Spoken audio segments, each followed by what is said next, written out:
Hello, this is the episode of the Swindle that comes after the first one. I call it Episode 2. And in Episode 2, we're robbing the warehouses. With one small problem. This door requires hacking level 2 to open. Or, I could just bomb it, because, you know, subtleties for losers.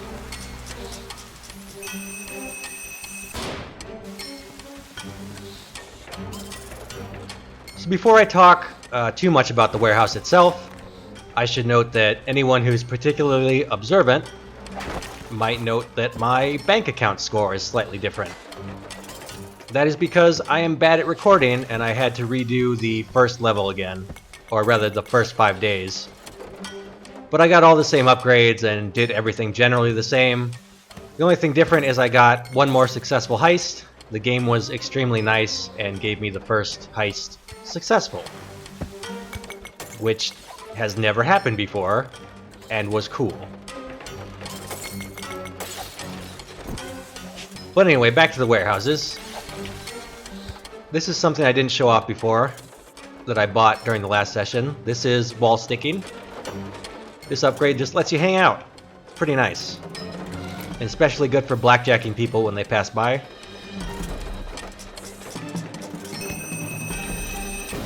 Rip that dude.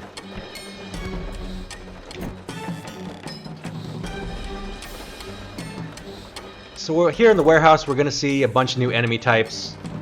First of all, we got this square dude who's hopping around down there. He doesn't have a cone of vision, so he can't see you. If he touches you, he will kill you though. Secondly, camera's got a bit of an upgrade. At least some of them do. That guy has a Gatling gun on his head. So if he spots you, he will shoot at you. He's also incompetent and killed himself. Thankfully, they don't aim very well, but it's just a minor annoyance. To be honest, you have more things to worry about if you got caught.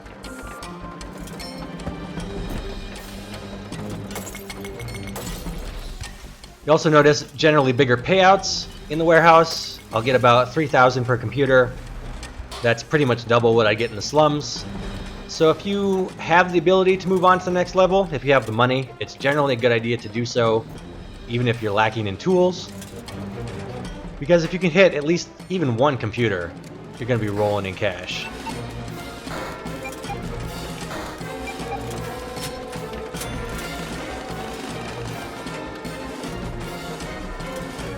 So I have one bomb left. Looks like I'm going to have to use it to get down into this room.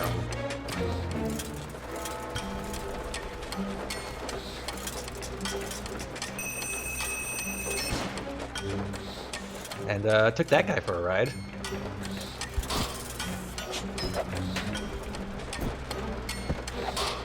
Camera, get out of here.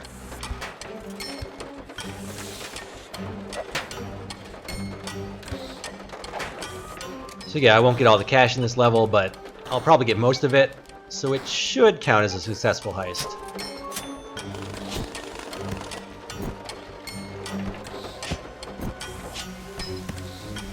And I'm coming out of here with nearly 10k, so yeah, it's a huge step up from the slums.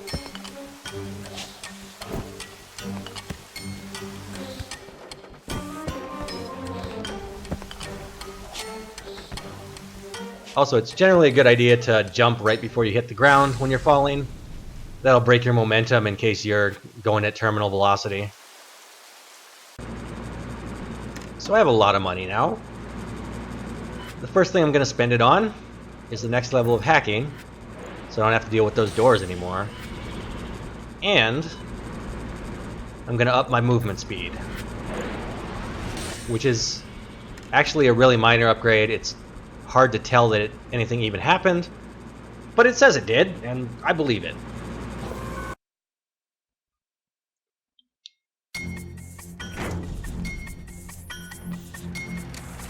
So I do have sort of a wish list.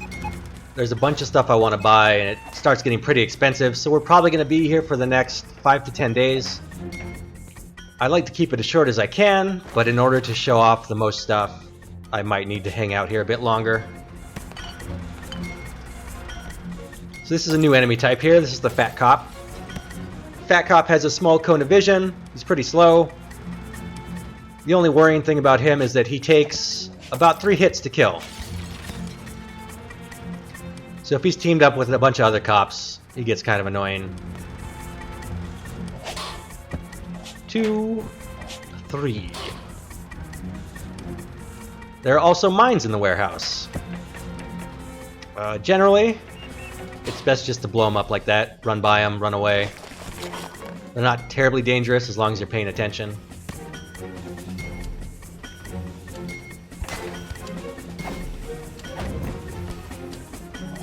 Oh god. Mistakes have been made. Alright, so the plan now is just get as much money as we can, because I'm not leaving here with 32 bucks. Crap. Alright, so the second thing you can do with mines is you can hack them. Generally, this is more dangerous than just triggering them, because if you mess up on your mine hacking, you press the wrong direction or take too long, you explode. And exploding, not particularly cool. Let's see if there's anything else we can grab while we're here. The cops have probably shown up by now, but we're in the warehouses, so I'm not super worried about them. Later, dude. Yeah, I think that's about all we're gonna get here. Let's book it. So those are the cops. They are invincible. They also open doors. The latest in robot technology. So yeah, I screwed that up, so I'm not even going to bother going back to the airship. Actually, I lied. I am going to. Because there is one thing I can buy. I am going to pick up the Steam Purge.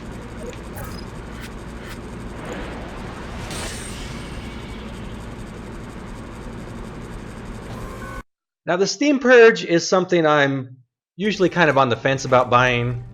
It's not strictly necessary, it's more of a nice to have. And let me show you what it does real quick. Actually, this is probably not the best time to use it. Let's actually find some enemies before we do.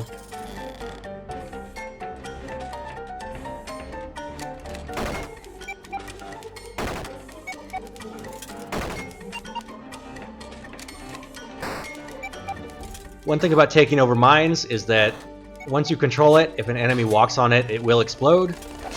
And I really don't want that to happen right there. So I just killed that guy.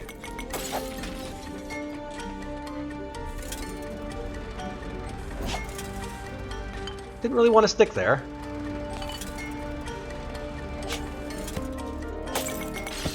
Alright, let's do some steam purging. Steam purge makes you temporarily invisible. For 3 whole seconds.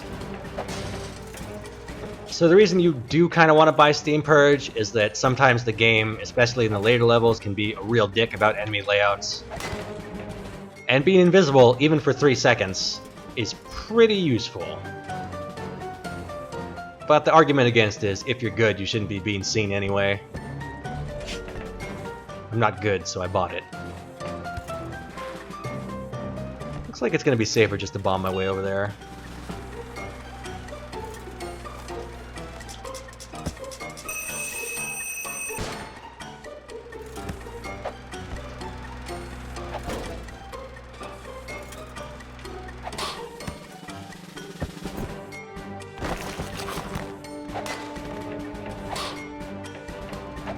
Let's get rid of this camera and perform a righteous hack.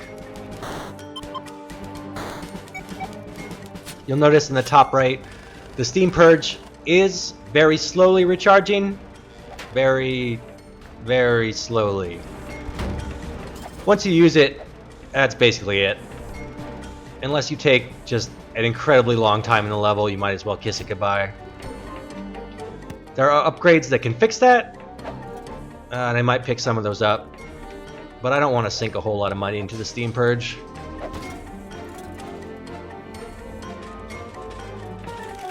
Let's head down here. Now that I don't have to waste bombs on doors, I'm a little freer with them.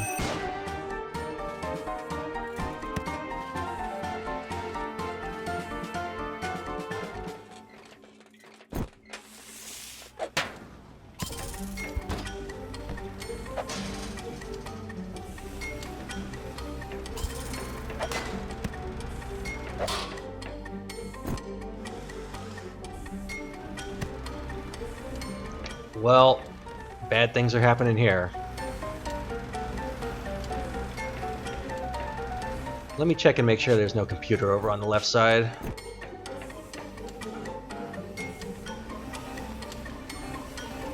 Can't really tell. I'm gonna say no. So I suppose we'll just use our bomb to make this a bit easier. One thing to keep in mind is that if you don't like the terrain, you can always change it, as long as you have bombs.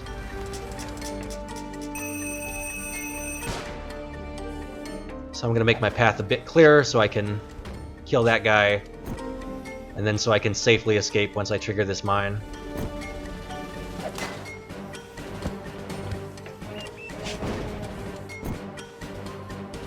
Also notice, explosions don't damage money, just like in real life. So if you're ever near a bomb, just cover yourself with dollar bills. You'll be fine. Trust me.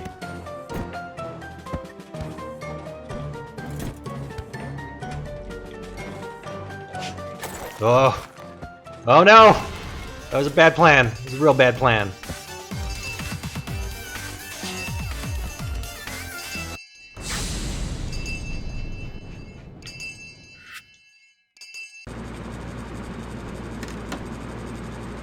So you notice I'm getting just tons of money every time I complete a heist, and that's mostly because I've completed so many heists successfully that I'm getting experience bonuses. If I die, I'm gonna lose all that, so I really want to stay alive.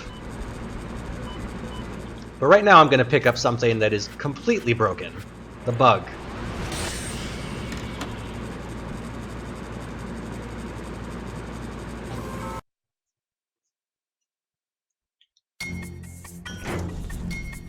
Now, to show this off, we're first going to need a computer.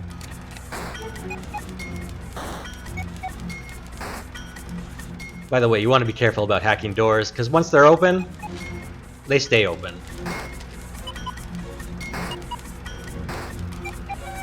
And I didn't want to open that door just to have that guy immediately spot me.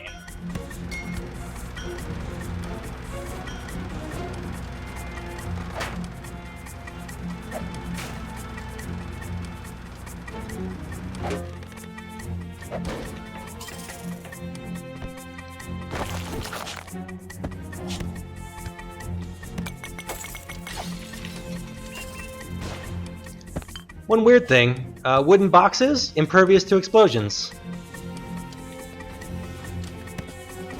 There aren't a whole lot of them, so it's nothing to really worry about. It's just a fun note. Oh, this room's a mess.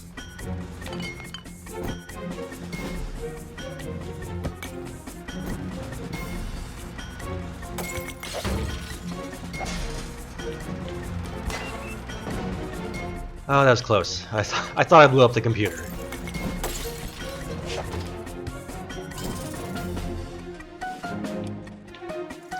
So here's how bugs work. You can drop a bug on a computer, and then for every second the bug is active, you will get more money. Not a lot of money. This is just 32 pounds every second. But if you look at my bank account up there, you'll notice that it's going up. And it'll keep going up. The bug will eventually get found, but that'll take maybe 2 or 3 levels to happen. So as long as I'm alive, I'm making money.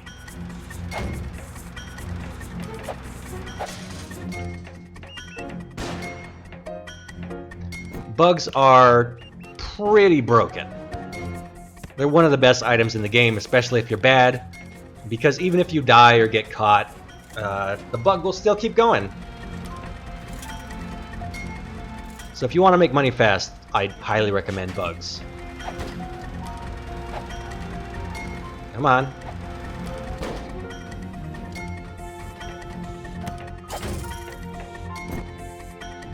Let's get rid of these guys, because I'm going to have to come through here.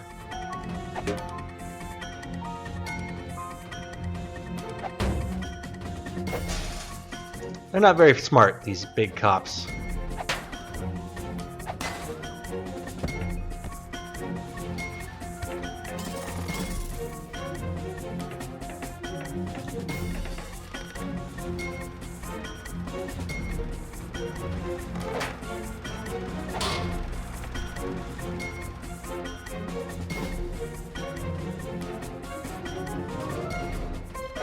Let's blow this up.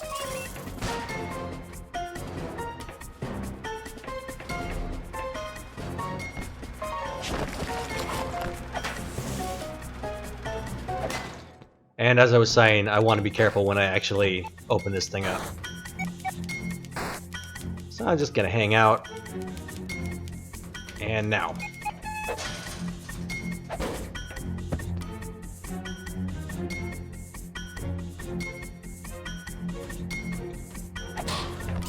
And that's probably the last piece of cash in the level.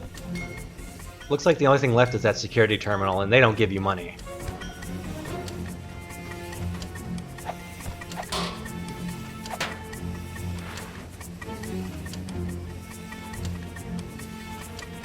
So that's a pretty poor showing. I feel like there's gotta be more somewhere. Oh, yep, there we go.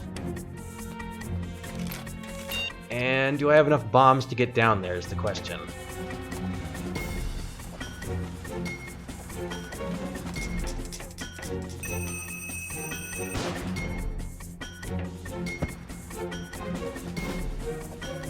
I want to be careful not to blow myself into that little room over there.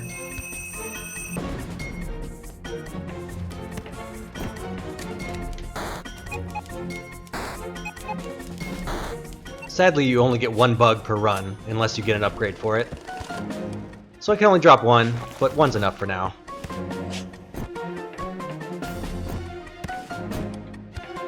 And let's book it.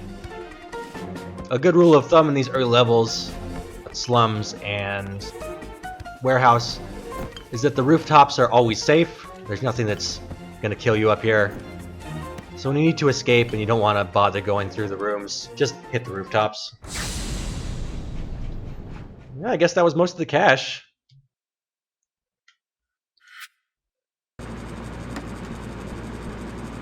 So I'm thinking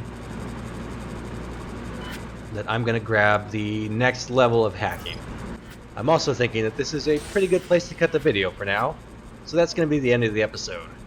Thanks for watching.